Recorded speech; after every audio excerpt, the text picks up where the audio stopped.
안녕하세요. 그간 평안하셨지요? 네. 올해도 이렇게 수양회 또 준비하시고 또 수고하시느라고 많이 힘드셨을 텐데 그래도 수양회 끝나니까 좋지요? 네. 올해 수양회는 끝났을지는 모르겠지만 주님의 역사는 아직 안 끝났기 때문에 하여튼 주님 오시는 날까지 올해 수고한 만큼 또 내년에도 우리에게 주어진 그 모든 시간이 주님 앞에 귀한 시간이 되었으면 좋겠습니다. 저는 후포에 이제 처음 오게 되었는데 예전에 영덕은 온 적이 있었습니다. 영덕에. 왜 왔을까요? 대게 먹으러 왔습니다. 부모님 좀 이렇게 여행도 보낼 겸해서 같이 겸해서 이렇게 왔었는데 그때가 대게철은 제가 생각하는 가을이 대게철로 생각했었는데 그게 아니었더라고요. 그래서 되게 맛없는 대게를 먹고 이렇게 돌아가는 기억이 있었습니다. 어제 이제 어머니하고 봉사회하고 또 이렇게 교제할 수 있는 시간이 있었는데 어제는 좋은 기억을 가지고 또 이렇게 올라가게 될 것 같은데요. 근데 어저께 조금은 마음에 이렇게 막히는 좀 기억이 있는데요. 어제 제가 찬양할 수 있는 시간이 있었거든요. 근데 그것은 잊지 못하고 돌아갈 것 같은 기억이 또 생겼던 것 같습니다. 다음에 기회가 되면 그것을 만회할 수 있는 시간이 좀 주어졌으면 좋겠는데 어제 좀 그런 시간이 있어서 하여튼 한편으로 또 이렇게 좋고 또 이렇게 더 많은 이렇게 노력을 해야 되는 생각도 들기도 하고 청년은 형제자매들은 좀 아실 거예요. 왜냐하면 제가 어제 청년회 말씀할 때에 제가 찬양을 어느 정도 부른다는 것을 미리 얘기를 했거든요. 제가 친구들한테 찬양을 노래를 잘 부르고 싶어서 한 달간 노래방에서 살았다는 얘기를 한 적이 있었거든요. 그런 제가 어저께 형제자매들 앞에서 찬양을 불렀다는 것은 어느 정도 짐작할 수 있지 않을까 싶습니다. 아무튼 오늘 또 이렇게 후포교회 위해서 이렇게 말씀을 전할 수 있도록 기회 주시면 감사하고 형제자매들에게 좋은 말씀만 남기고 가야 되겠다라는 싶은 마음만 있습니다. 하여튼 그렇게 되기를 바라겠습니다. 기도하고 시작하겠습니다.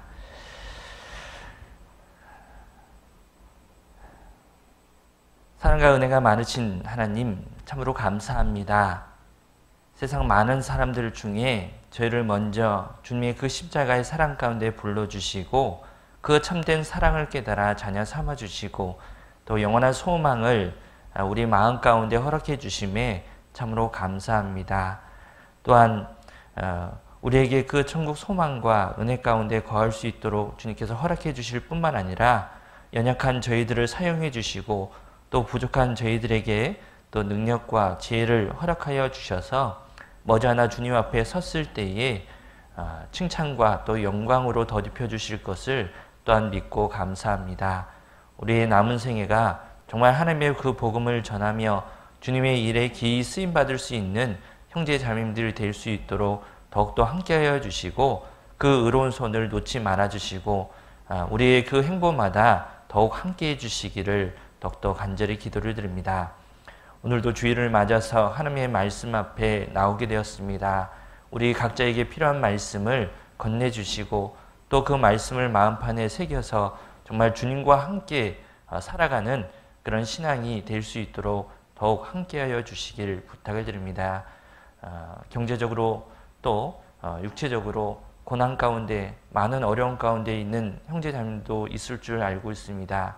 주님께서 더욱더 뒤로 물러나지 아니하고 그 가운데서 다시 일어서는 가운데에 하나님의 역사를 맛보는 그런 삶이 될 수 있도록 함께하여 주시길 부탁드립니다.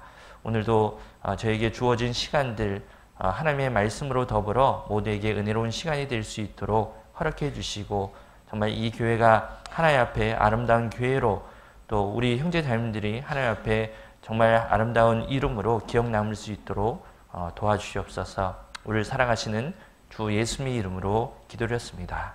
아멘. 네, 성경 찾도록 하겠습니다. 누가복음 17장입니다.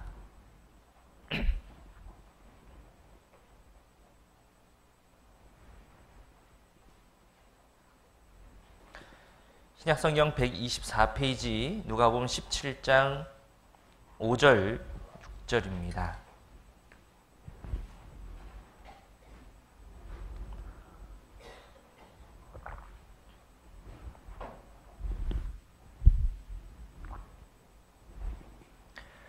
누가복음 17장 5절 6절을 찾으셨으면 같이 읽도록 하겠습니다. 사도들이 주께 여짜오되 우리에게 믿음을 더하소서 하니 주께서 가라사대 너에게 겨자씨 하나만한 믿음이 있었다면 이 뽕나무더러 뿌리가 뽑혀 바다에 신규라 하였을 것이요 그것이 너에게 순종하였으리라. 네. 오늘은 함께 읽은 말씀을 중심으로 해서 우리에게 믿음을 더하소서 라는 제목으로 믿음에 대해서 또 믿음에 대한 생활, 그 믿음을 통해서 우리가 어떻게 살아야 됨을 좀 몇 가지 생각해보고 좀 교훈을 얻고자 합니다. 구원받은 그리스도인으로서 살아가는 데 있어서 우리가 믿음으로 말미암아 구원을 얻고 또 믿음을 통해서 살아가며 그 믿음의 힘을 얻어서 주님의 일을 하고 또 주님께 영광을 돌릴 수 있는 것이 분명하기 때문에 이 믿음은 우리에게 너무나도 중요하다라고 할 수 있습니다. 히브리서 11장에는 믿음이 없이는 하나님을 기쁘시게 못하나니 라고 되어 있죠. 그러니까 믿음과 하나님을 기쁘게 하는 것은 필연적으로 직결되어 있기 때문에 이 믿음이 우리에게 얼마나 우리가 소유하고 있느냐에 따라서 하나님을 기쁘시게 할 수도 있고 슬프시게 할 수도 있고 그리고 하나님의 일을 능히 할 수도 있고 어려움도 있을 수 있다는 것을 생각해 볼 수 있습니다. 그래서 여제 5절에 말씀하고 있는 것처럼 우리에게 믿음을 더하소서 우리 모든 구원받은 그 그리스도인들의 어떤 소망이 아닌가 싶습니다. 저도 저의 신앙이 더욱더 하나님 앞에 성장하고 더욱더 이 믿음이 커서 주님의 그 맡겨진 일을 얼마든지 이렇게 소화할 수 있고 또 주님의 은혜를 보답할 수 있는 것이 저의 소망일 뿐만 아니라 여기 계신 모든 분들의 소망이기도 하잖아요. 그래서 오늘 믿음을 더하소서라는 이 구절을 가지고 좀 같이 말씀을 나누고자 합니다. 여기 5절에 사도들이 제자들이 주님께 여쭙습니다. 우리에게 믿음을 더하소서 하니 예수님께 물었거든요. 그런데 예수님이 대답하기를 6절에 주께서 가라사대 너에게 겨자씨 한 알만한 믿음이 있었다면 이라고 답을 하셨습니다. 자, 예수님께서 제자들을 볼 때에 겨자씨 한 알만한 믿음이 있다는 얘기일까요? 없다는 얘기일까요? 없다는 얘기거든요. 예수님께서 제자들에게 겨자씨 한 알만한 믿음이 있었다면 이란 말은 없다는 얘기를 두고 하고 있습니다. 당시 이스라엘 당시에요. 겨자씨는 아주 작은 씨 중에서 가장 작은 씨입니다. 근데 그 작은 씨만한 믿음이 있었다면 그 씨가 그만큼의 어떤 믿음이 없다라는 것을 여기 얘기하고 있는데 제자들은 그 말을 들었을 때 얼마나 많은 실망감이 들었겠어요. 자기네들은 믿음이 있다라고 생각했고 근데 실제로 믿음이 있었거든요. 근데 여기서 말하는 겨자씨 한 알만한 믿음이 있었다면 이라는 말은 그 제자들에게 믿음이 없다는 얘기가 아니라 믿음이 진짜 하나님이 얘기하는 그 믿음이 무엇인지를 여기 가르쳐주기 위해서 말씀하고 있는 겁니다. 겨자씨 한 알만한 믿음이 겨자씨는 생명을 가지고 있다라는 얘기거든요. 그러니까 생명 있는 믿음이 있느냐 그 생명 있는 그 믿음이 진정한 믿음이다라는 것을 알려주기 위해서 그들에게 여기 말씀하고 있는 겁니다. 많은 사람들은 믿음이 크냐 적냐, 믿음이 많냐 적냐, 많아야지만 큰 일을 할 수 있고 또 많아야지만 천국에 갈 수 있다라는 생각을 갖고 있잖아요. 천국 갈 수 있으세요? 라고 물으면요. 가끔 이런 말을 하잖아요. 부족해서요. 뭐가 부족해서요? 믿음이 부족해서요. 믿음이 부족해서가 아니라 하나님이 원하고자 하는 그 믿음을 가지고 있느냐 없느냐 그거거든요.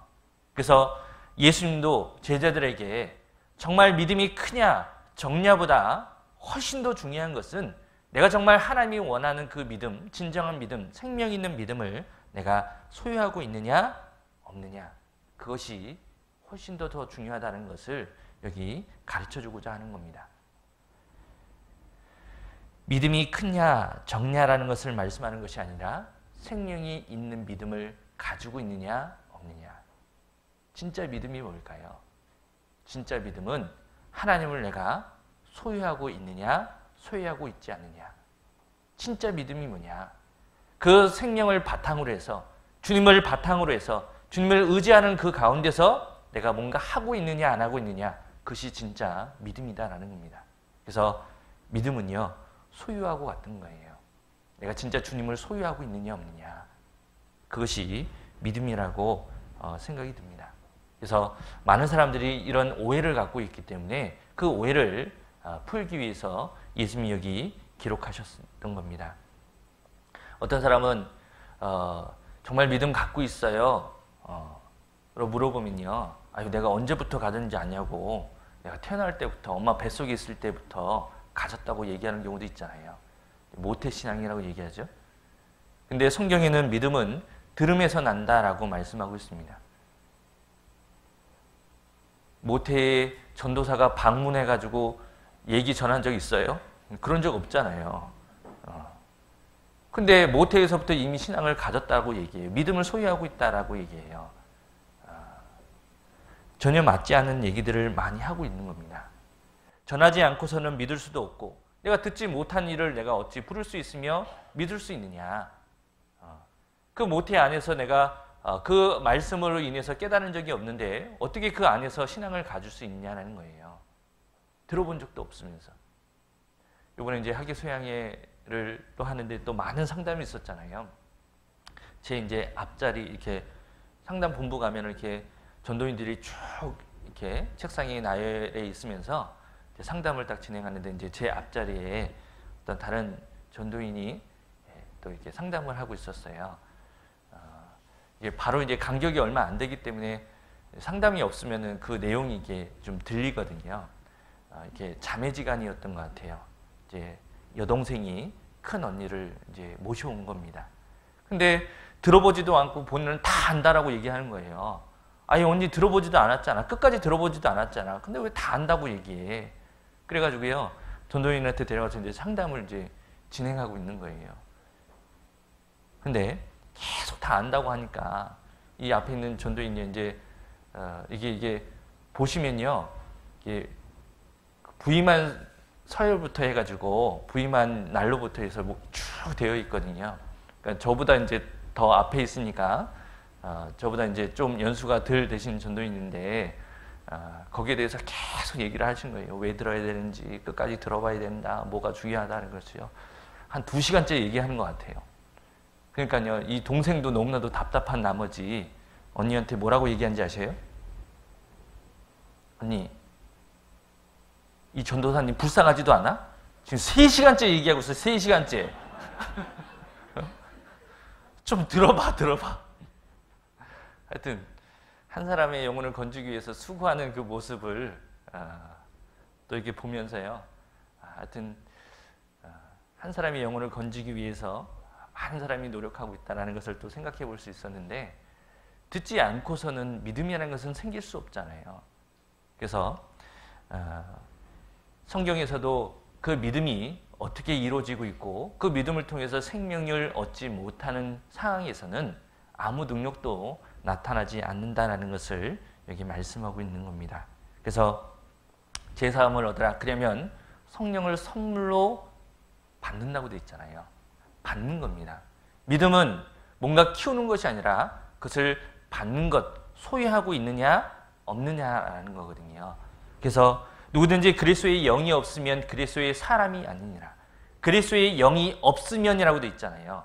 그리스도의 영이 크냐 적냐는 것을 얘기하는 것이 아니라 그리스도의 영이 있느냐 없느냐, 있으면 그리스도의 사람인 거고, 없으면 그리스도의 사람이 아니니라.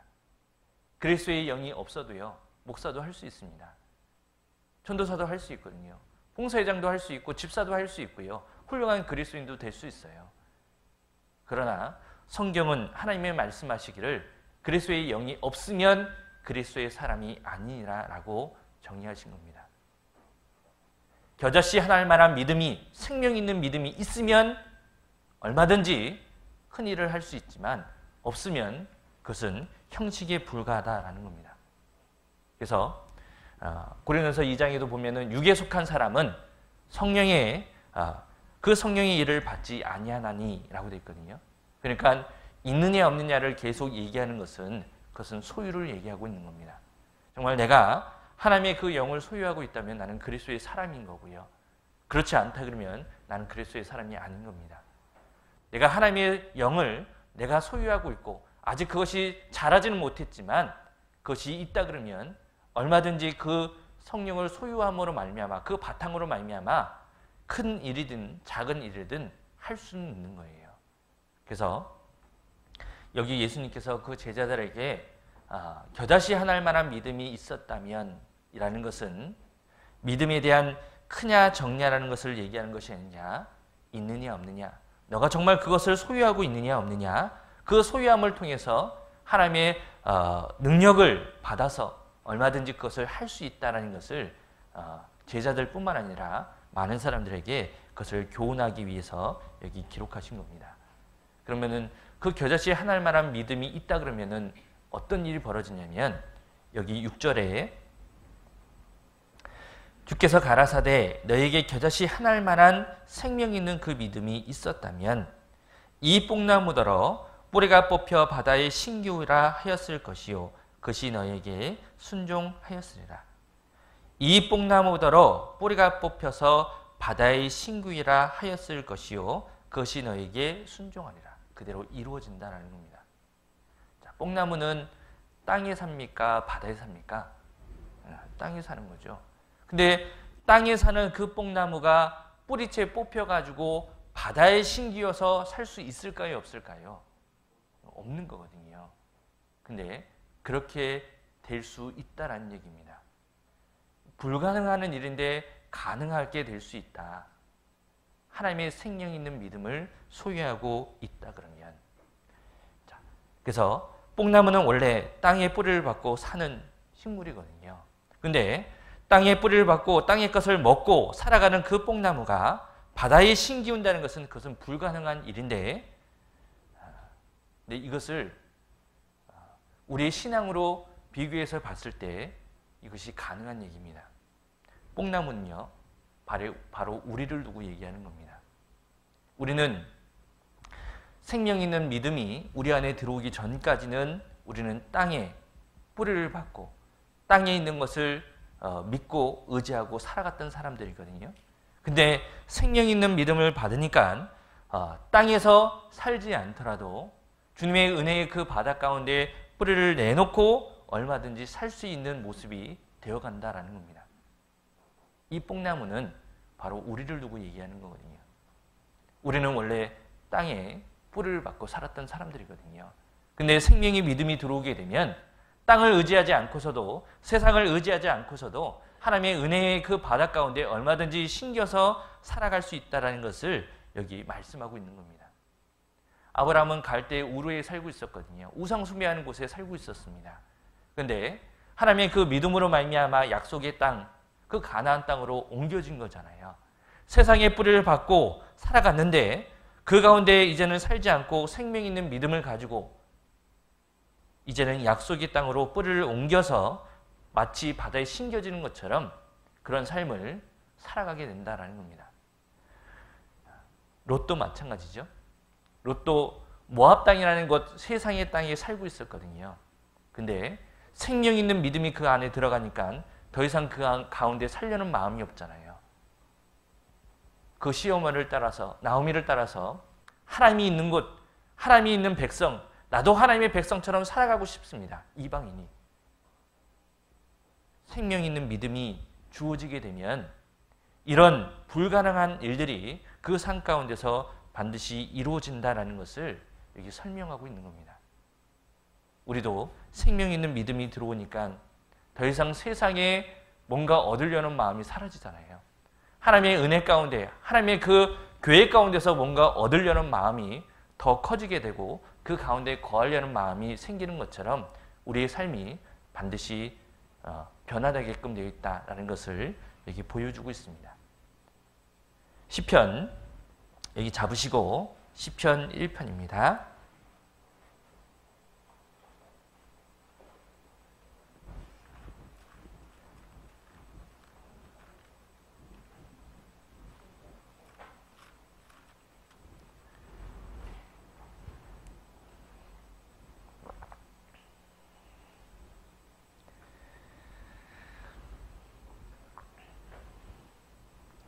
시편 1편 3절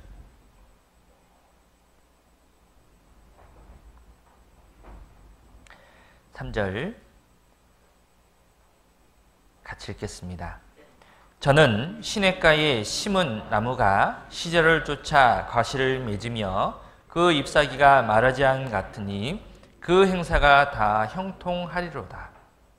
저는 구원받은 사람은 시냇가에 심겨진 나무와 같은 겁니다. 심은 나무, 심겨진 나무입니다.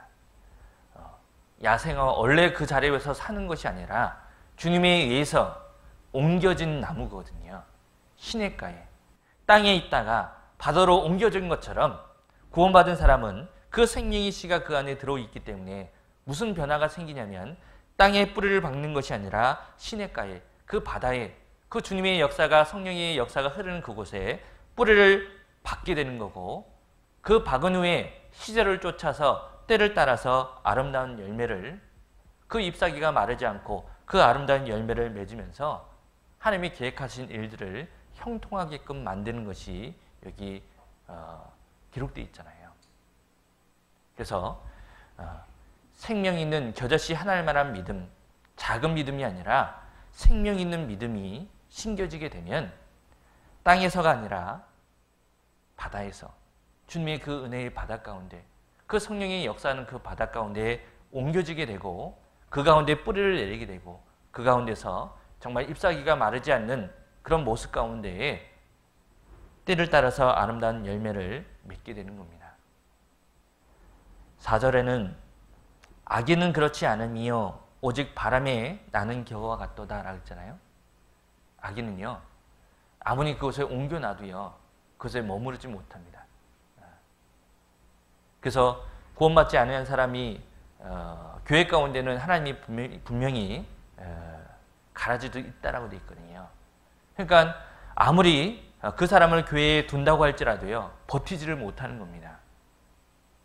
왜? 생명이 없기 때문에 그렇거든요.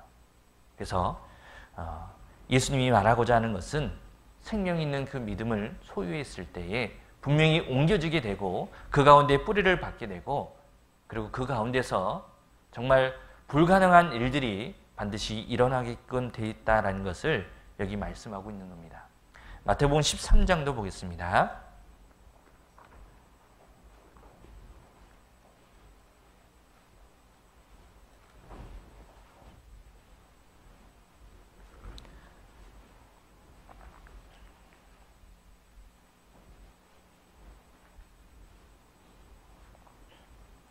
마태복음 13장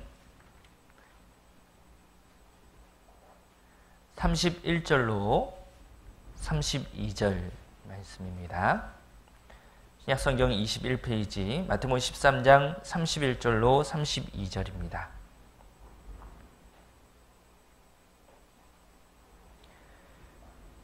제가 읽겠습니다.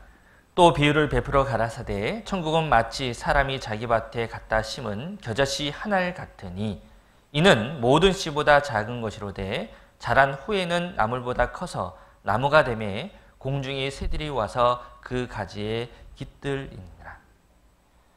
겨자씨 한 알, 바로 생명을 두고 얘기하는 거거든요. 생명과 같아서 생명이 있어야지만 천국에 들어갈 수 있는 거잖아요. 그러나 그 생명은 되게 작은 것처럼 보이지만 분명히 생명은 성장하는 것이 있는 거예요.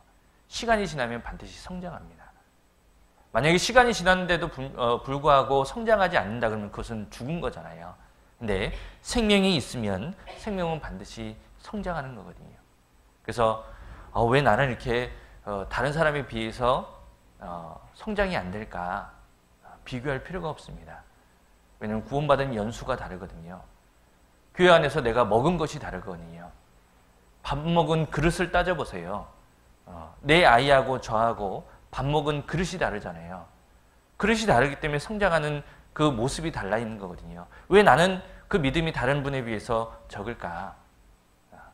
그만큼 그 신앙에 대한 시간이 적기 때문에 그렇다라는 겁니다.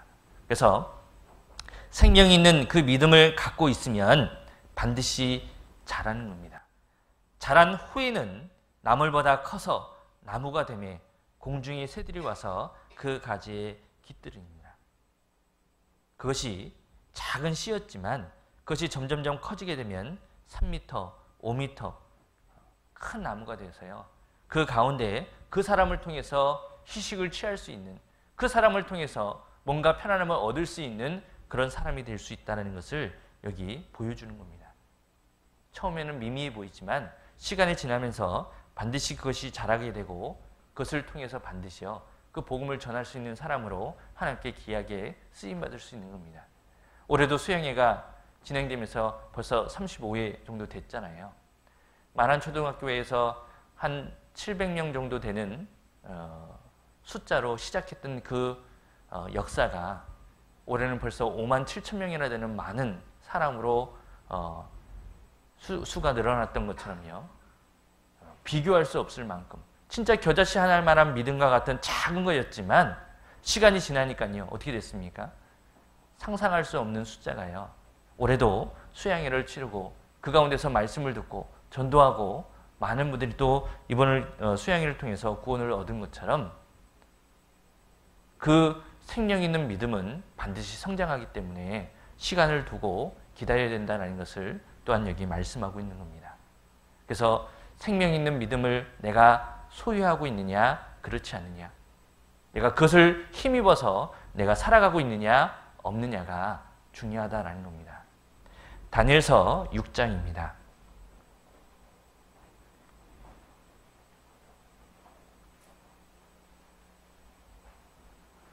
구약성경 다니엘서 6장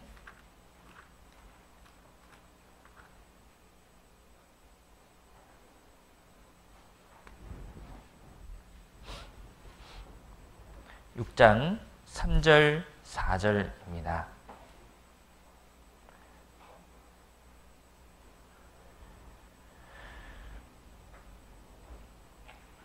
구약성경 1242페이지 다니엘서 6장 3절로 4절입니다. 구약 1242페이지 다니엘서 6장 3절로 4절. 여기 다니엘을 소개하고 있는데 다니엘이 어떤 사람인지를 잠깐 보도록 하겠습니다. 같이 읽겠습니다. 다니엘은 마음이 민첩하여 총리들과 방백들 위에 뛰어남으로 왕이 그를 세워 전국을 다스리게 하고자 한지라. 이에 총리들과 방백들이 국사에 대하여 다니엘을 고소할 틈을 얻고자 하였으나 능히 아무 틈 아무 허물을 얻지 못하였으니 이는 그가 충성되어 아무 그릇함도 없고 아무 허물도 없음이었더라. 여기 다니엘을 소개하고 있는데 다니엘은 아시다시피 어린 나이에 바벨론 포로로 잡혀갔습니다. 한 16살 정도 되는 어린 나이였는데 그가 그 세상에 물들지 않고 그 믿음을 지켜갈 수 있었고 그가 아무 틈 아무 허물 정말 흠잡을 데 없을 만큼의 그 모습을 가진 것은 비결이 있거든요. 그것은 다 공통적인 겁니다. 시냇가에 심겨진 나무처럼 어떻게 마르지 않고 그 모든 것들이 형통할 수 있을까? 비결은 시냇가에 심겨진 거거든요. 마찬가지로 다니엘도 어떻게 아무 틈 아무 허물 없이 그런 모습으로 다른 나라에서 포로로 그렇게 살아갈 수 있을까? 그 나라에도 많은 사람들이 있었거든요. 방백도 있었고 국사를 다룰 수 있는 박사들도 있었는데 굳이 포로로 잡혀온 다니엘을 총리로 세울 필요가 없었거든요. 근데 그는 아무 허물도 없는 그런 사람이었기 때문에 왕으로서 그런 사람을 총리로 두고 싶어하는 마음은 당연히 가졌을 겁니다. 근데 어떻게 그가 아무 허물도 없이 그 완벽한 삶을 살아갈 수 있었을까? 3절이 비결이거든요. 다니엘은 마음이 민첩하여 총리들과 방백들 위에 뛰어남으로 라고 되어 있습니다. 마음이 민첩함으로. 원어에 보면 마음이 민첩하다라는 것은 하나님의 영을 소유하고 있다라는 것을 갖고 있거든요. 하나님의 영으로. 하나님의 그 영을 뜻하는 것을 갖고 있는 겁니다. 그의 안에 탁월한 영혼이 있었다라는 뜻을 갖고 있는 거거든요. 그의 비결은요, 마음이 민첩하여 하나님의 영을 소유하고 있기 때문에 그 겨자씨만한 생명 있는 믿음을 가질 수 있었기 때문에 가졌기 때문에 그가 시냇가에 심겨진 나무처럼 때를 따라서 아름다운 모습을 내는 것처럼 그에게 행했던 그 모든 것들이 형통할 수 있었다는 것을 여기 또한 동일하게 말씀하고 있는 겁니다. 세상 살아가다 보면 이런 사람들을 가끔 보게 됐거든요. 여러분, 엄친아라는 사람은 아셔요? 엄친아? 엄친아가 뭔지 아셔요? 엄마 친구의 아들의 약자라고 합니다. 엄친딸, 엄마 친구의 딸입니다. 근데 이 엄친아는요, 너무나도 완벽합니다. 제가 이제 학창 어렸을 때에 가끔씩 학교 갔다가 돌아오면 항상 어머니가 하는 얘기가 있습니다. 야, 너는 왜 쟤보다 못하냐? 그 애는 공부도 잘하지, 엄마 말도 잘 듣지, 예의도 바르지, 엄마 일도 도와주지, 얼마나 잘하는지 몰라.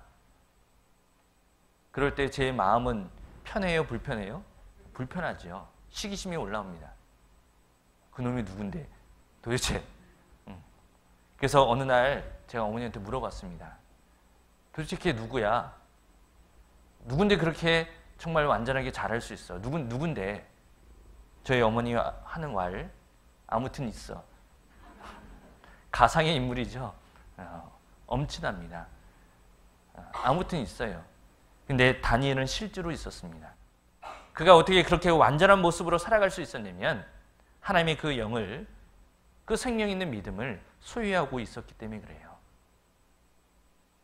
우리도 어떻게 하면 완전하게 살아갈 수 있을까? 하나님의 영을 내 안에 소유하고 내 삶 가운데서 그 자체를, 소유한 자체를 잃어버리지 않고 하나님의 영을 발판으로 해서 살아갔을 때요, 그것이 가능한 거예요. 어제 청년회에서도 말씀을 드렸는데 우리가 여호와를 알자, 힘써 여호와를 알자. 우리가 하나님을 얼마나만큼 알까요? 말씀을 많이 듣기는 하는데 교제에 참석해서 하나님을 안다라고 하고 말씀을 안다라고 하지만 정말 그 말씀이 내 마음에 얼마나 많이 새겨져 있었을까? 새겨지지 않은 것은요, 하나님을 아는 게 아닙니다. 하나님을 소유한 게 아니거든요. 말씀이 모든 것을 이기는 거잖아요. 하나님을 이길 사람이 어디 있어요? 말씀을 이길 사람이 어디 있습니까? 근데 그것을 내가 소유하고 있지 않으니까요, 지는 겁니다. 아브라함의 하나님, 이삭의 하나님, 야곱의 하나님이라는 구절이 있죠. 나의 하나님, 나의 하나님. 과연 나의 하나님, 나의 말씀으로 내가 얼마만큼 만들었을까? 그렇지 않다 그러면 우리는요, 틈이 생기게 되고 흠이 생기게 되고 마귀는 그 틈을 타서 흠을 타서요, 나를 무너뜨리게 만드는 겁니다. 근데 다니엘은 그 민첩한 마음이, 하나님을 소유한 마음이, 생명 있는 마음이 그 가운데 계속 있었던 거거든요. 가끔 영화 보시죠? 영화 안 보셔요? 드라마 보시잖아요. 스파이더맨이라는 영화, 슈퍼맨이라는 영화 이런 게 있는데 스파이더맨은 언제 그 계력과 같은 힘이 생길까? 언제 생겨요? 유니폼을 입었을 때 생깁니다. 그렇죠? 그냥 있을 때는 안 생겨요. 근데 유니폼을 입었을 때는 계력과 같은 힘이 그 가운데서 나옵니다. 유니폼. 우리에게도 유니폼이 있잖아요.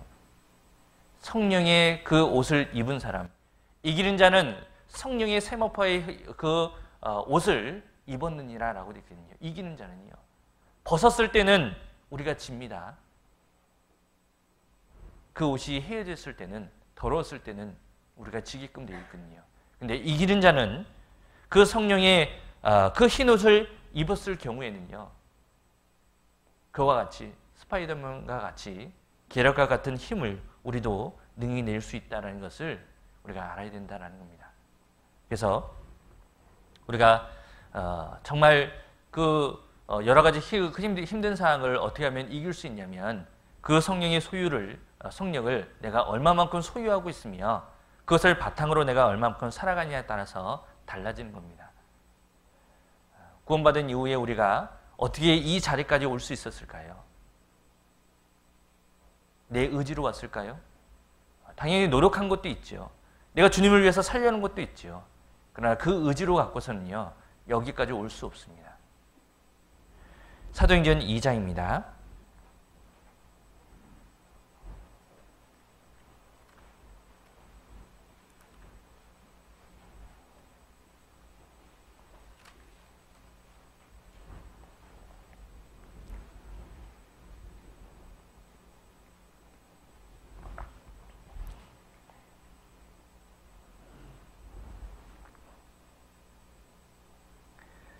사도행전 2장 2절,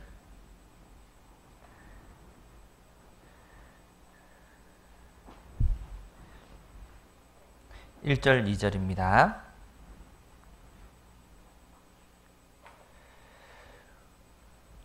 신약성경 187페이지 사도행전 2장 1절부터 제가 읽겠습니다. 오순절 날이 이미 이름에 저희가 다 같이 한 곳에 모였더니 호련히 하늘로부터 급하고 강한 바람 같은 소리가 있어 저희 앉은 온 집에 가득하며 불의 혀같이 갈라진 것이 저희에게 보여 각 사람에게 위에 임하여 있더니 라고 됐습니다. 오순절 날 성령이 임하셨죠. 그 제자들에게 성령이 어떤 모습으로 강하고 강한 바람과 같이 불의 혀같이 불같이 그들에게 각 사람에게 임했다라고 되어 있습니다. 소유한 거죠. 그들이 그것을 받은 겁니다. 근데 성령을 뭐라고 표현했냐면 강하고 강한 바람 같은 이라고 되어 있습니다. 강한 바람 같은. 우리가 구원받고 성령을 우리가 소유하게 됐을 때요, 우리의 의지로 살아가는 것은 극히 일부분입니다.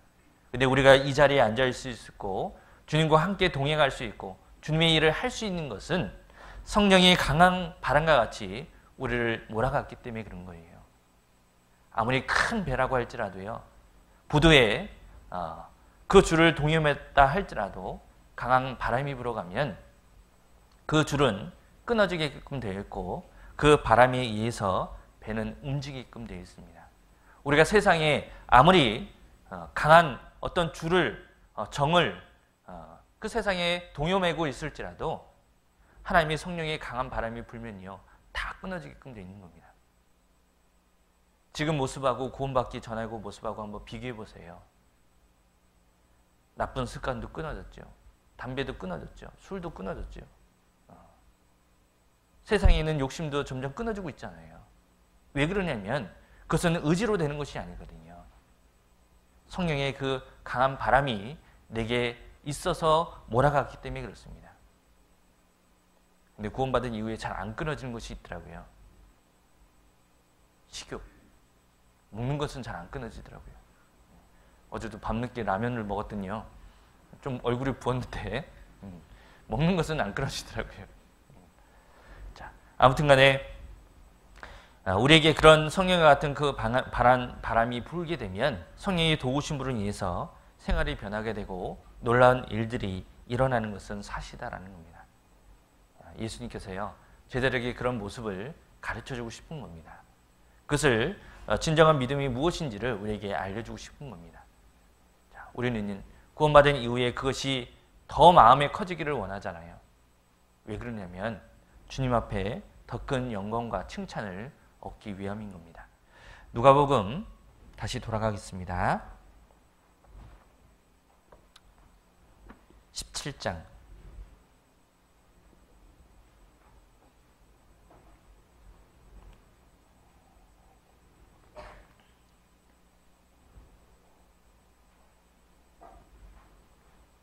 누가복음 17장 5절 다시 보겠습니다.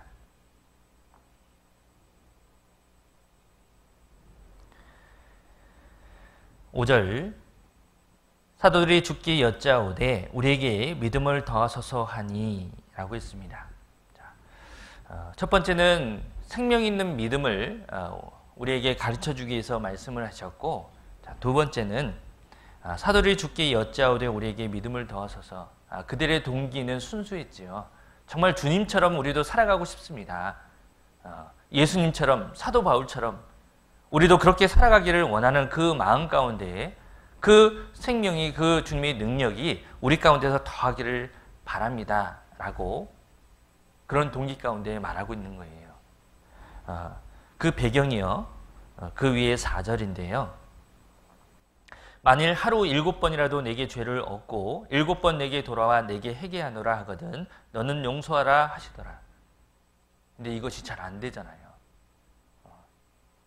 아니, 잘못한 것이 있는데 그 잘못한 것을 한두 번 용서하는 것은 가능하거든요. 근데 7번을 내가 용서한다는 것은 그것은 불가능한 일이거든요. 어떻게 그렇게 할 수 있습니까? 근데 우리에게 믿음이 더욱더 큰 사랑이 있다 그러면 그것을 덮어줄 수 있고 용서할 수 있는데 그것이 불가능하니까, 믿음의 한계를 느끼게 되니까 제자들도 그 예수님처럼 그렇게 할 수 있는 삶을 살아갔으면 좋겠다는 그런 마음 가운데요, 우리의 믿음을 더했으면 좋겠습니다 라고 말하는 겁니다. 우리 때로는 교제하다 보면 정말 어떤 형제에 대해서, 자매에 대해서 용서하고 싶은 마음이 크잖아요. 근데 그 믿음의 한계에 부닥치게 되니까 잘 안 되는 경우가 있어요. 그렇잖아요. 근데 그것을 용서하는 것이, 온전하게 살아가는 것이, 그것이 하나님의 뜻이기에 우리는 그렇게 되기를 원합니다. 근데 안 되는 이유가 바로 그 믿음이 약해서 그런 거거든요. 그래서 제자들도 그 믿음을 더하게 되면 주님처럼 살아갈 수 있는 어떤 큰 역사를 나타낼 수 있으니까 그들의 마음을 주님께 말한 겁니다. 어떻게 하면 그 믿음이 커질 수 있을까? 우리가 생명 있는 믿음을 갖고 있다 그러면 그 자리에서 머무는 것은 그것은 옳지 않은 겁니다. 반드시 그 믿음이 성장이 되고 더 커지고 더 큰 그 믿음을 통해서 형제자매들을 용서하고 사랑으로서 그 모든 죄를, 허물을 덮어주고, 그리고 교회 가운데서 행하는 그 모든 일들을 그 믿음의 발판으로 해서 행해야 되는 것이 맞거든요. 근데 믿음의 한계에 부딪히게 되니까 뒤로 물러나게 되고 안주하게 되고 멈추게 되니까 그것은 하나님께 합당치 않으니까 그들은 원하는 것은 그 믿음을 키우는 것 외에는 방법이 없기 때문에 예수님께 그것을 부탁드린 겁니다. 우리가 작년보다는 올해의 신앙이 더 커졌어야 되는 것이 맞잖아요. 올해보다는 내년이 더 커져야 되는 것이 맞잖아요. 우리의 믿음이 안주하는 것이 아니라, 멈춰있는 것이 아니라 성장하는 것이 맞잖아요. 뒤로 물러난 것은 그것은 합당치 않은 거잖아요. 그래서 이 제자들도 그 믿음이 더해지기를, 더 성장하기를, 더 발전하기를 원했던 겁니다. 아브라함이 나중에 아브라함으로 바뀌었습니다. 그렇죠? 믿음이 성장한 겁니다. 사라에서 뭘로 바뀌었습니까? 사라로. 시장에 가면은 아유 물건 사세요, 물건 사세요 있죠? 소심하죠? 근데 물건 사라 그러면요, 이거 소심한 게 아니잖아요. 적극적으로 바뀐 거잖아요. 이해를 못 하시네. 자, 우리의 믿음도 바뀌어야 되는 겁니다. 야곱에서 이스라엘로 발전했던 것처럼, 시몬이라는 그 이름이 베드로로 바뀌었던 것처럼, 성경에는요 그 이름으로 그 믿음이 머물러 있는 것이 아니라 분명한 발전을 얘기하고 있는 겁니다.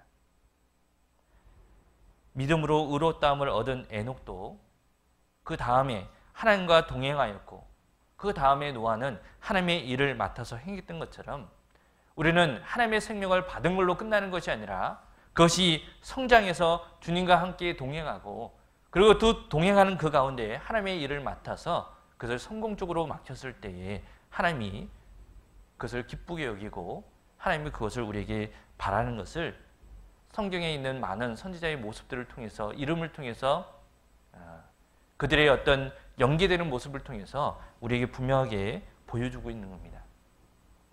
어느 부모가 자기 자식이 대충대충 살아가는 것을 원하는 부모가 어디 있겠어요? 그렇잖아요. 저 같아도 제 자식이 제 자녀가 더욱더 하나님 앞에 온전할 뿐만 아니라 세상 가운데서도 더 다른 친구들보다 잘 성장하기를 원하는 거잖아요. 근데 주님은 더 어떻겠어요? 우리를 낳았고 우리가 주 안에서 더욱더 성장하기를 바라는 것은 주님의 마음도 동일할 거라고 보입니다. 우리의 믿음이 더하소서. 이것은 하나님 앞에 정말 온전한 마음의 자세, 마음의 모습이 아닌가 싶습니다. 제자들은 그것을 원했던 거예요. 구원받은 그리스도인요, 정말 주 안에서 온전히 성장하는 것을 주님은 원하시는 겁니다. 자, 왜 우리가 그 믿음이 더해져야 되냐면 아가서를 잠깐 보겠습니다. 아가서 4장입니다.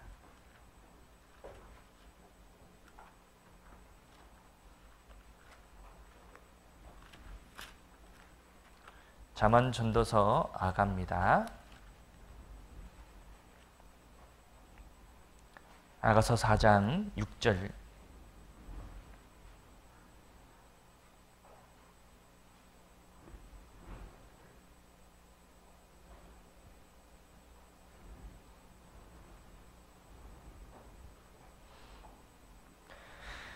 구약성경 962페이지입니다. 아가서 4장 6절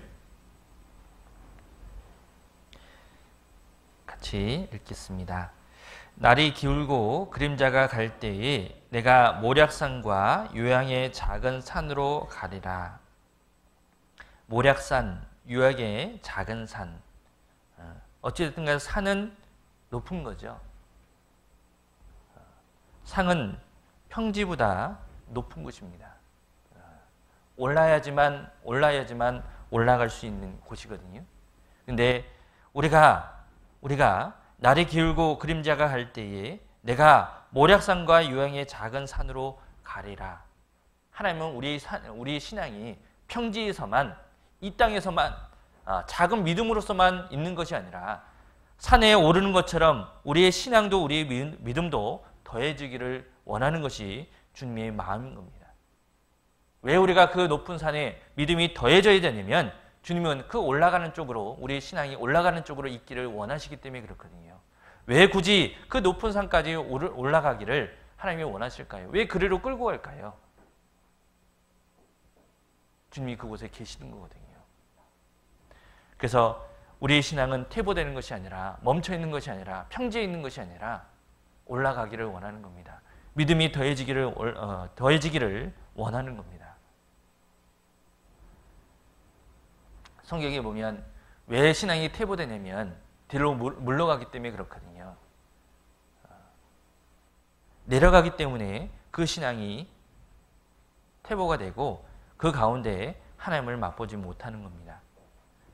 누가 보면은 강도를 만난 거반 죽게 된 사람이 기록되어 있죠.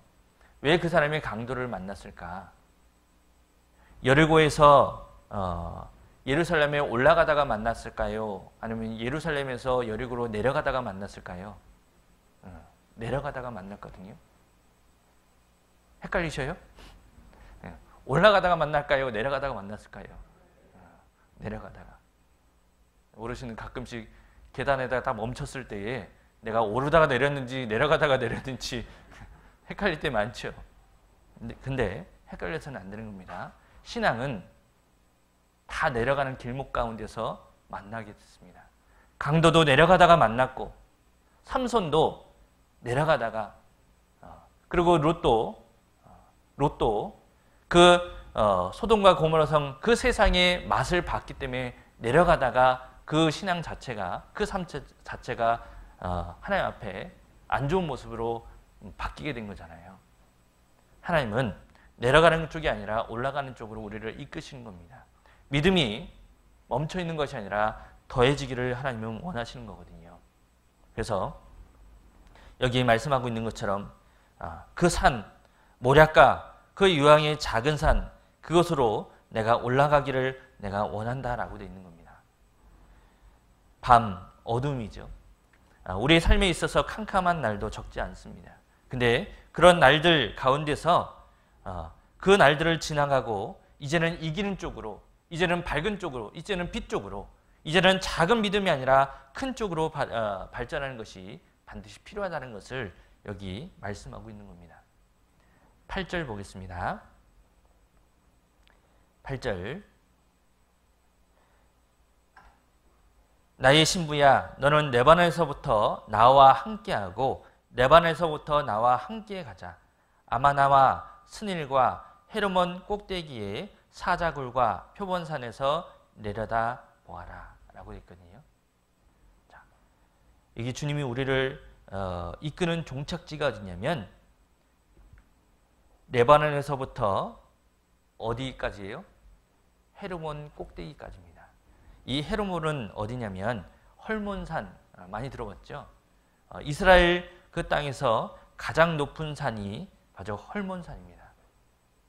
그 땅에 머무는 것이 아니라 그 레바논에서부터 시작해서 하나님의 종착지는 어디냐면 바로 가장 높은 산, 이스라엘 중에서 가장 높은 산인 헐몬산까지 우리를 데려가기를 원하는 겁니다.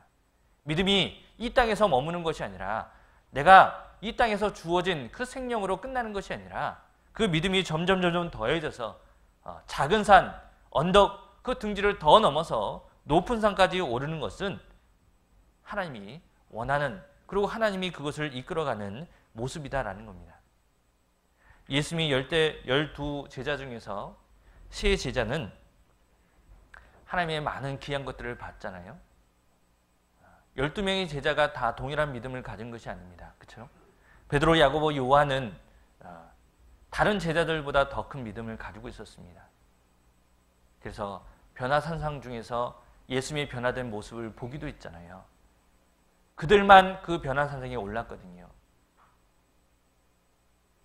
똑같은 구원받은 사람으로서 똑같은 믿음을 가진 것이 아니라 그것이 점점 성장해서 변화산상에서 주님을 봤던 것처럼, 더 큰 능력을 봤던 것처럼 우리도 점점 올라가서 그 믿음이 더해져서 하나님의 그 놀라운 능력을 하나님이 보여주기를 원하신다는 겁니다.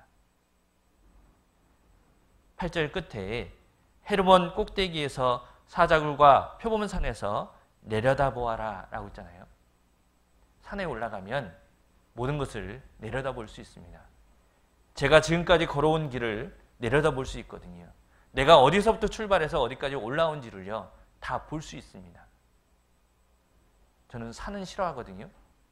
근데 산은 싫어하는데 가끔 형제들하고 산을 이렇게 오르고 나서 위에 올라가서 내려다보면요, 이래서 산에 올라오는 거구나 라는 것을요 가끔 느껴요. 그 위에서 내려보다는 그 경치와 그 내려다 봤을 때에 그 수고한 보람이 어떤 것인지를 느끼게 되거든요. 우리도 마찬가지로 평지에 있을 때는 주님의 그 은혜가요 크게 안 느껴집니다. 근데 수고하고 또 희생하고, 그리고 그것이 그 믿음이 점점 발전해서 조금 더 높은 그 계단에, 조금 더 높은 산에 올라가고 나면 하나님이 지금까지 나와 함께 있다는 것을 다 보게끔 되어 있습니다. 주님이 나를 이렇게 이끌고 왔구나. 그 어두운 데서 나를 건져내시고 저런 여러 곳을 거쳐서 이곳까지 나를 끌고 왔구나라는 것을요 알게 된다는 겁니다. 평지에 있을 때는요 잘 모르거든요. 근데 우리의 신앙이, 우리의 믿음이 좀만 발전하고 좀만 더 커지면요 주님의 은혜가 더 크게 보입니다. 그 헐몬산에서 마치 그 레바논의 그 모든 것을 내려다보는 것처럼요 주님이 나를 이렇게 이끌어 오셨구나라는 것을요 그제서야 안다라는 거예요. 여기 그 꼭대기에 오르기까지요. 중간에 무엇이 있냐면 8절 나의 신부야 너는 레바논에서부터 나와 함께하고 레바논에서부터 나와 함께 가자. 아마나와 스닐과 헤르몬 꼭대기까지. 종착지는 헤르몬 꼭대기인데요. 아마나, 스닐, 아마나는 아멘에서부터 나온 겁니다. 진리, 경고, 그 아멘이라는 뜻에서 나왔는데 순종하는 그 과정 속에서 그 꼭대기까지 오른다는 것을 여기 말씀하고 있는 거고, 스닐이라는 것은 굴곡이 많다라는 거거든요. 갑옷이라는 뜻을 갖고 있습니다. 아슬아슬한 곳, 굴곳, 그 골짜기 같은 데를 지나기 위해서는 장비를 착용해야 되는데 우리에게 그 전신갑주라는 어떤 갑옷이 있지 않고서는 그 꼭대기까지 오를 수 없다는 것을 여기 말씀하고 있는 겁니다. 그러면 우리의 믿음이 더하기 위해서 필요한 것이 뭘까요? 말씀하고 기도인 거예요. 아마나, 아멘. 주님의 능력을 더 끌어내려서 내가 그것을 소유하고 있을 때에 그 헤르몬 꼭대기에 오를 수 있다는 거거든요. 스닐, 하나님의 그 전신갑주, 그 하나님의 말씀을 내가 온몸으로 무장하지 않고서는 그 험한 그 골짜기를, 그 습지를 건너갈 수 없다는 거거든요. 그 꼭대기에 오르기까지는요, 험한 과정이 있습니다. 그 과정은 다른 것이 아니라 말씀과 기도로서요, 그것을 오를 수 있는 겁니다. 그래서 결론적으로 믿음을 더하기 위한 방법이 뭘까요? 바로 아마나와 스닐인 겁니다. 바로 주님의 기도를 통해서, 주님의 말씀을 통해서만 그 믿음이 더해질 수 있고, 그 믿음을 더한 것을 통해서 주님이 원하는 종착지에 우리도 오를 수 있는 겁니다. 그 헤르몬선에 올랐을 때요, 하나님이 우리에게 주고자 하는 것을 다 볼 수 있다는 얘기입니다. 우리가 그냥 이 상태로 멈춰서는 안 되잖아요. 우리의 믿음을 더 키우기 위해서는 분명한 말씀이 있어야 되고 분명한 기도가 있어야지만 우리도요, 같이 키워갈 수 있는 겁니다. 시편 119편입니다.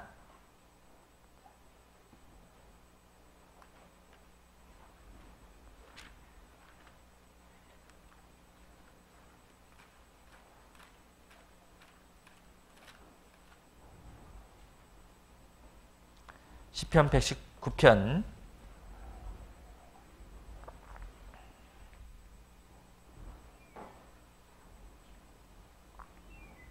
97절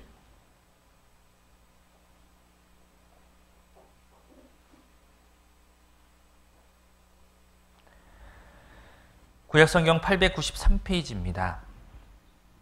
시편 119편 97절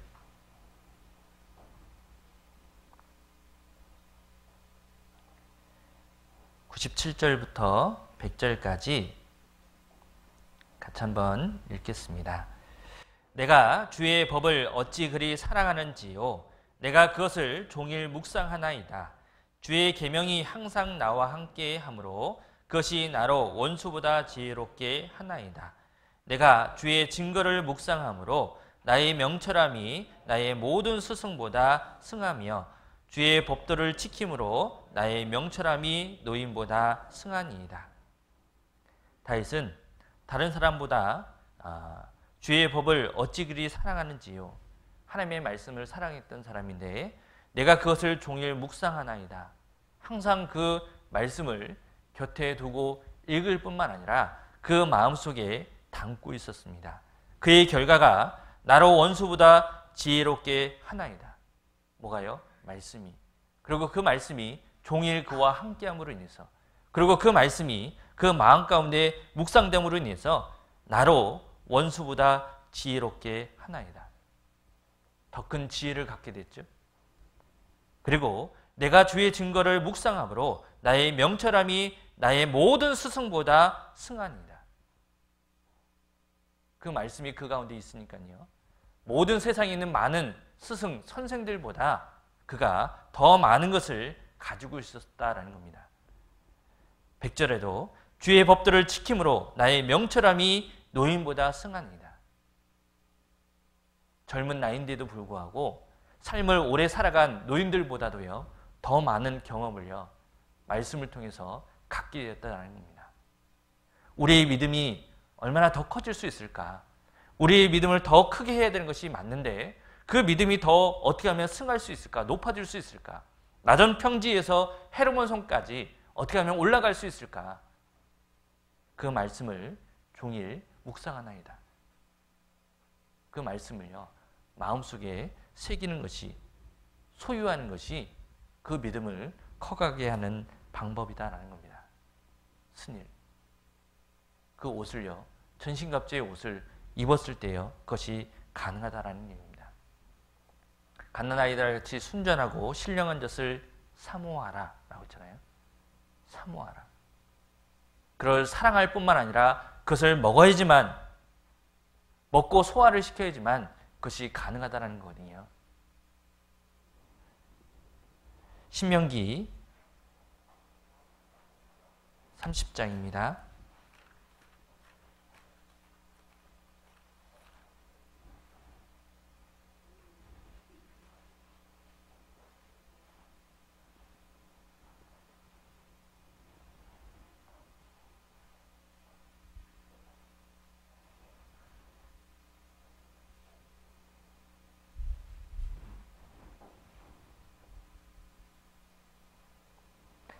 14절, 신명기 30장 14절입니다.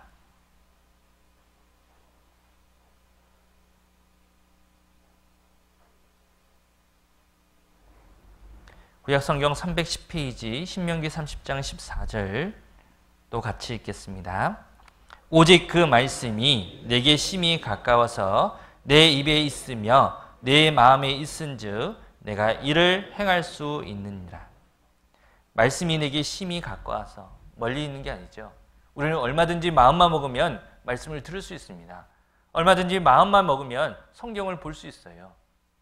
성경 못 보게 하게끔 방해가 많은 만큼 그런 시대에 살고 있는 것은 아니잖아요. 얼마든지 말씀을 가까이 할 수 있고 얼마든지 말씀을 들을 수 있는데 가까이 하는 것으로 끝나는 것이 아니라 내 입에 있으면입니다. 내 마음에 있으면 내 마음에도 있는 거고 내 마음에 있기 때문에, 소유하고 있기 때문에 이를 행할 수 있느니라. 가까이 함으로 있어서 되는 것이 아닙니다. 고린도전서에 보면은 100마디, 10,000마디 말보다 깨닫는 5마디, 그거를 얘기하고 있잖아요. 무엇을 얘기하는 거예요? 말씀을 많이 읽은 것이 중요한 것이 아니라 그 중에서 내가 정말 마음에 새긴 말 한마디만 있어도요, 한 구절만 있어도 그것이 힘이 되는 겁니다. 그것이 자기 것이 된 거고 그것을 자기 것으로 하는으로 말미암아 진짜 그것이 무기가 되는 거고 옷이 되는 거거든요.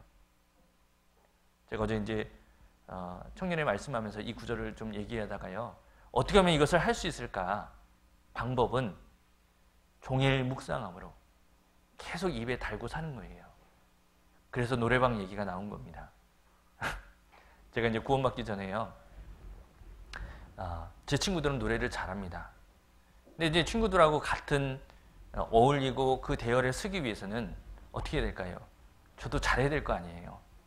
그래서요, 저 혼자 한 달간 노래방을 찾아간 적이 있어요. 한 달간 돈 억수로 쏟아부었습니다. 가서 1시간씩 노래를 불렀습니다. 그것도 한 곡만. 1시간 내내 한 곡만. 그걸 내내 불렀던 거예요. 옛날에는 이렇게 노래방에 가면요, 이게 녹음도 시켜주거든요. 녹음도 시켜가지고요, 듣고, 이거 잘못됐구나. 또 하고 또 하고.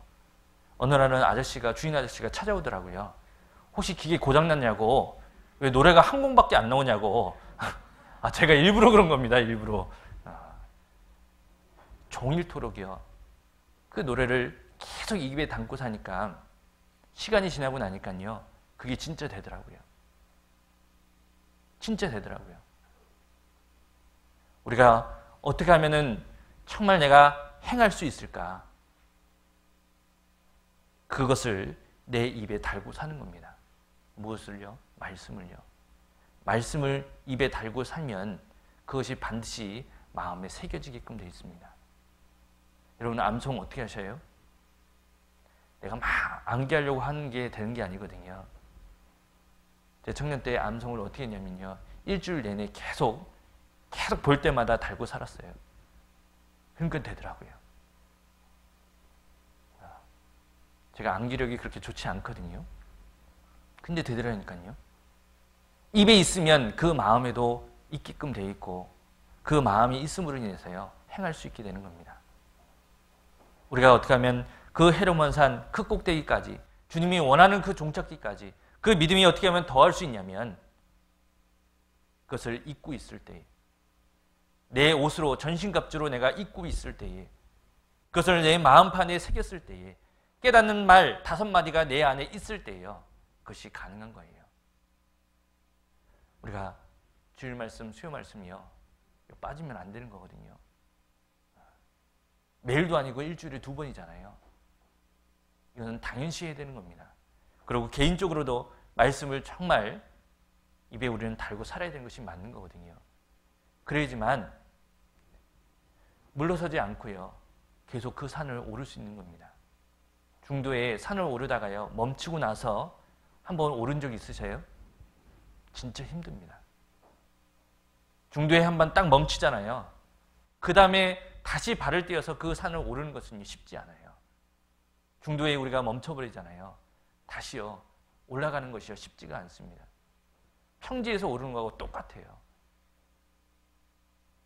다윗이 종일토록 그 입술에 그 말씀을 떠나지 않겠던 것처럼 종일 내가 묵상하나이다. 그 묵상의 결과가 그 사람을 그렇게 만든 겁니다. 스승보다도, 노인보다도, 그 모든 사람의 지혜를 가진 사람보다도 승한이나이다. 그 믿음이 더할 수 있는 방법인 겁니다. 또 하나가 아까 아마나라고 했죠. 기도입니다. 아멘이거든요. 주님의 능력을 이 땅으로 끌어낼 수 있는 방법은 한 가지밖에 없습니다. 기도입니다. 그것을 기도를 통해서 내가 받게 되면요, 그것을 통해서 얼마든지 주님의 그 놀라운 것을 할 수 있는 거예요. 시편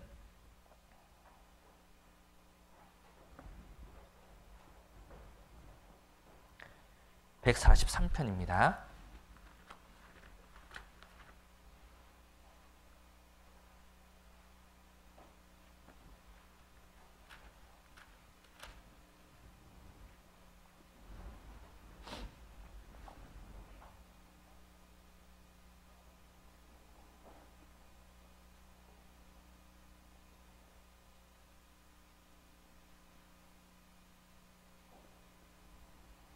시편 143편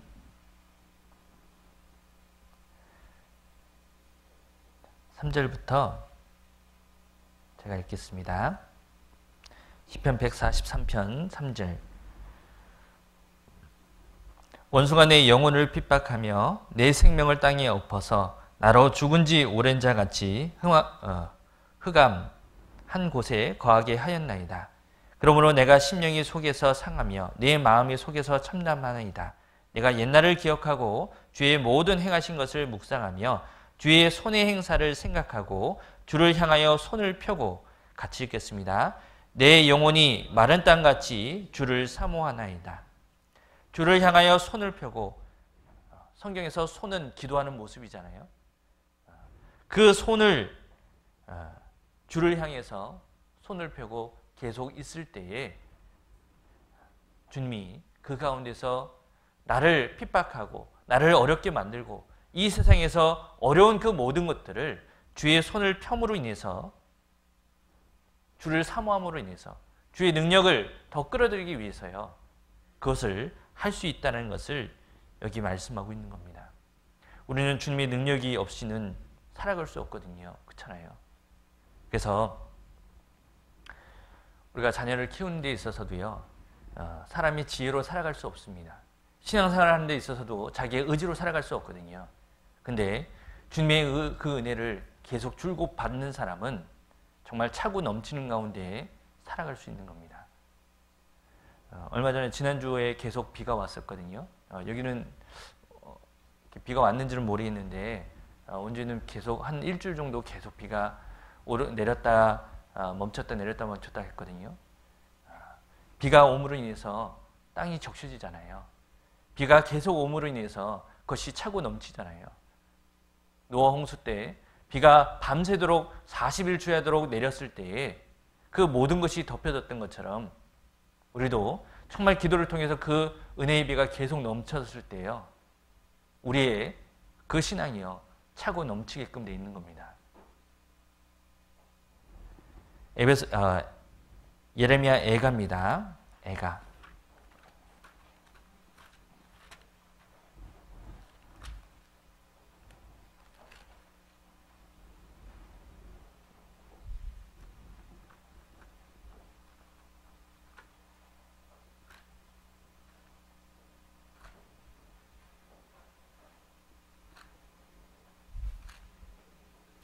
예레미야 애가 2장 19절입니다.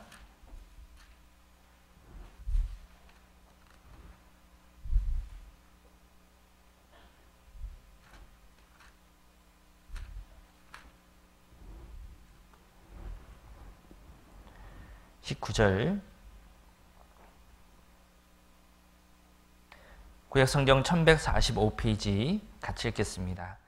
밤 초경에 일어나 부르짖을지어다. 내 마음의 주의 얼굴 앞에 물 쏟듯 할지어다. 각 길머리에서 주려 흥미한 내 어린 자네의 생명을 위하여 주를 향하여 손을 들지어다. 주를 향하여 손을 들지어다 하였도다 라고 했죠. 밤 초경에, 다른 사람들은, 세상 사람들은 밤 초경에, 밤이 시작될 때에 흥청망청 세상에서 빠져서 쾌락을 즐기고 하지만, 잠을 청하지만, 우리는 그 밤 초경이에요. 그 시간이라도 일어나서 정말 잠을 줄여서라도 주님을 부를 수 있는 내 마음을, 믿음이 더하기를 그 마음을 주님 앞에 물 쏟듯 우리가 해야 된다는 겁니다. 주님 앞에. 그럼 주님이 그것을 어떻게 할까요? 전도서에 있는 말씀처럼 그 구름에 물이 가득하면 반드시 비를 내리게끔 되어 있습니다. 주님 앞에 내 기도가 올라가야지만, 물이 증발해서 올라가서 그 구름에 가득 차야지만, 그 물이 가득 찼을 때에 비로 내려서 내게로 다시 내려오는 것처럼 내 기도가 주님께 올라가지 않으면 다시 내려오는 것은 없는 거거든요. 왜 우리가 그 기도에 힘써야 되고, 밤 초종에 다른 사람들은 다른 일을 할 때에 우리는 왜 기도를 해야 되고 그 주의 손을 끝까지 펼쳐야 되냐면, 그게 돼야지만 주님께 그것이 올라가게 되고 그것이 도로 내게로 내려오기 때문에 그렇습니다. 에스겔에 보면 성령의 물이 우리에게 차고 넘칠 때에 어떤 일이 벌어지는지를 기록하고 있거든요. 성령이 우리 가운데 차고 넘치게 되면요, 그 물 가운데서요 얼마든지 그 모든 것을 할 수 있는 겁니다. 에스겔 47장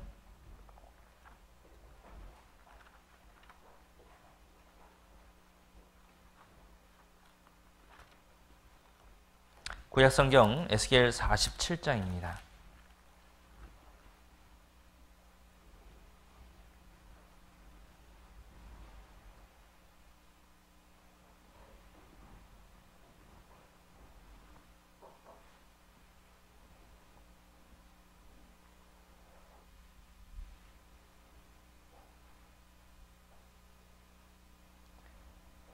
구약성경 1226페이지 에스겔 47장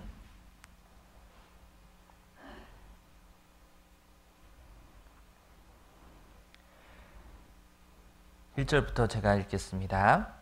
그가 나를 데리고 전문에 이르시니 전에 전면이 동을 향하였는데 그 문지방 밑에서 물이 나와서 동으로 흐르다가 전 우편 제단 남편으로 흘러내리더라. 그가 또 나를 데리고 북문으로 나아가서 바깥 길로 말미암아 꺾여 동양한 바깥 문에 이르시기로 본즉 물이 그 우편에서 스미어 나오더라. 에스겔 선지자에게 보여주셨는데 향후 천년 왕국 때에 일어날 일입니다. 나중에 예루살렘 성에서 예루살렘에서 물이 나온다라고 돼 있잖아요. 그래서 지금 예루살렘 그 성벽에서 물이 나오는 그 흔적을 보고 이스라엘 백성들은 주님이 올 때가 너무나 더 가까웠다라는 것을 지금 그들은 기뻐하고 있잖아요. 천년 왕국 때 있을 일입니다. 그 예루살렘 성에서요 물이 나오는 거거든요. 우리도 마찬가지로 정말 우리의 삶 가운데에 정말 그 물이 차고 넘쳤을 때에 기도를 통해서 하나님이 우리의 기도를 우리가 물 쏟듯 그 주님 앞에 퍼부었을 때에 주님도 우리에게 그 물을 우리 가운데에 퍼부어 주시거든요. 우리 삶 가운데 그 물이 나왔을 때 어떻게 될까요? 3절 그 사람이 손에 줄을 잡고 동으로 나아가며 1천척을 청량 후에 나로 그 물을 건너가게 하시니 4절부터 5절까지 같이 읽겠습니다. 물이 발목에 오르더니 다시 1천척을 청량하고 나로 물을 건너게 하시니 물이 무릎에 오르고 다시 1천척을 청량하고 나로 물을 건너게 하시니 물이 허리에 오르고 다시 1천척을 청량하시니 물이 내게 건너지 못할 강이 된지라. 그 물이 창이라며 헤엄할 물이요 사람이 능히 건너지 못할 강이더라. 우리의 기도를 통해서요 우리가 주님께 더 그 손을 빌어서 기도했을 경우에 주님이 우리에게 그 은혜의 비를 내려주실 텐데 그 은혜의 비가 계속적으로 내리게 되면 처음에는 발목에, 그 다음에는 무릎에, 그 다음에는 허리에, 그 다음에는 5절에 말씀한 것처럼 그 물이 내게 건너지 못할 것이 된지라. 그 물이 창이라요 헤엄할 물이요 사람이 능히 건너지 못할 강이로라 라고 했거든요. 물이 차고 넘쳐서 물 수영 잘하시는 분들은요 정말 물 안에서요 너무나도 자유롭게 여러 가지 그 모습을 보여줍니다. 우리도 주님이 그 기도를 통해서 우리에게 많은 은혜를 불어주게 되면 그 물이 창이라서 정말 헤엄치는 모습처럼 물 가운데서요 자유자재로운 모습을 살아갈 수 있는 겁니다. 강이 건너지 못할, 능히 건너지 못할 강이 되는 것처럼 능치 못할 일도 우리가 해나갈 수 있다는 얘기거든요. 우리 믿음이 더할 수 있는 방법, 말씀과 기도인 겁니다. 그 기도가 주님의 그 은혜로 인해서요 더 힘있게 살아갈 수 있는 겁니다. 그래서 헤르몬 꼭대기까지 오르기 위해서 아마나와 스니를 중간에 얘기하신 것은 거기까지 우리가 어떻게 하면 올라갈 수 있느냐, 바로 말씀과 기도가 아니고서는 할 수 없다라는 것을요 우리에게 가르쳐주고 있는 겁니다. 우리가 정말 그 말씀을 우리 위에서 떠나지 않고 종일 묵상했을 때, 그리고 정말 우리의 기도가 정말 쉼 없이 하늘을 향해서 그것이 계속 이루어진다 그러면 반드시요 하나님의 약속하신 그 믿음이 더해지는 것은 분명하게 있을 겁니다. 그 믿음을 통해서요 우리에게 향하신 그 모든 계획들은요 순조롭게 다 진행될 겁니다. 우리가 이것을 이론으로 끝나는 것이 아니라 실천으로 옮겨야 되겠죠. 성경은 이론적으로 것을 얘기하는 것이 아니라 실천적인 삶을 얘기하고 있는 겁니다. 제가 찬양을 부를 수 있는 기회가 주어졌으면 좋겠다라고 했는데 찬양을 하나 불러야 되겠습니다.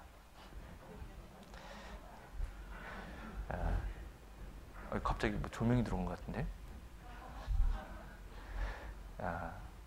그 어린이 찬양에 보면 똑바로 보고 싶어요 라는 찬양이 있거든요.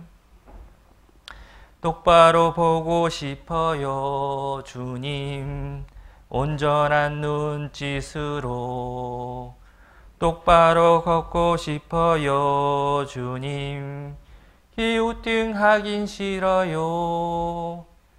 이런 찬양이 있는데요 우리의 믿음도 적은 것으로 끝나는 것이 아니라 제자들이 예수님께 바랬던 것처럼 우리의 믿음이 더해주고 싶어요 라는 마음이 있는 거잖아요. 우리의 믿음이 더해줌으로 인해서 온전한 눈으로 세상을 바라보고 그 온전한 걸음으로 인해서 좌로나 우로나 흔들리지 아니하고 더욱더 주님 앞에 나갈 수 있는 것처럼 그 마음은 우리 누구에게나 다 있는 겁니다. 그리고 우리에게 그 방법을 가르쳐 주신 겁니다. 그것을 마음에 있는 것뿐만 아니라 그것을 실제로 행했을 때에 반드시요 그 결과를 나타내 보여주는 거거든요. 그 후렴구예요. 당신께 드릴 것은 사모하는 이 마음뿐, 이 생명도 달라지면 십자가에 놓겠으니 허물뿐인 육신 속에 잔빛을 신게 하시고 가식뿐인 세상 속에 미랄로 썩게 하소서. 이렇게 되는 겁니다. 마음의 동기가 있잖아요. 정말 우리의 믿음이 더하기를 바라는 동기. 그 예수님의 제자들도 그 믿음이 더해져서 정말 주님처럼 살아가고자 하는 그 동기, 마음이 있잖아요. 주님은 그것을 가르쳐 주셨습니다. 우리에게도 동일하게. 그 마음이 이제는 십자가에 그 생명을 달라주면 내가 하겠습니다. 행하겠습니다.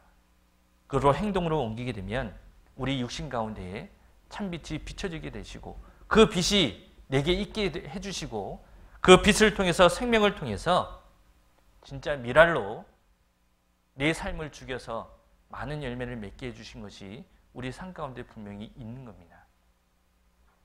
하나님이 어느 때에 좋았다라고 말씀하셨죠? 창세기 1장에 보면 빛이 있으라. 빛이 있음에 좋았다라고 되어 있잖아요. 우리의 삶 가운데 참빛이 진짜 있음으로 인해서 우리의 삶이 하나님 앞에 좋았다라고 그 음성을 우리 모두가 좀 들어봤으면 좋겠습니다. 그래서 우리가 구원받은 이후에 주님을 위해서 열심히 따라가고 쫓아가고 살아가지만 정말 그것을 정말 내 입에서 떠나지 않고 항상 그것을 소유하고 계속 붙들고 있을 때에만 그것이 가능하다는 것을 다시 한번 생각하는 가운데요. 우리가 이것을 정말 삶 가운데 실천하셔서 주님의 빛이 내 가운데, 내 삶 가운데 계속 이루어질 수 있고 정말 내 삶이 미랄로 순종하게 해서 많은 열매로 맺을 수 있는 그런 결과를 우리 모두가 얻었으면 좋겠습니다. 올해도 학예 수양회를 통해서 더 많은 수고와 희생 가운데 많은 열매를 맺혔던 것처럼요.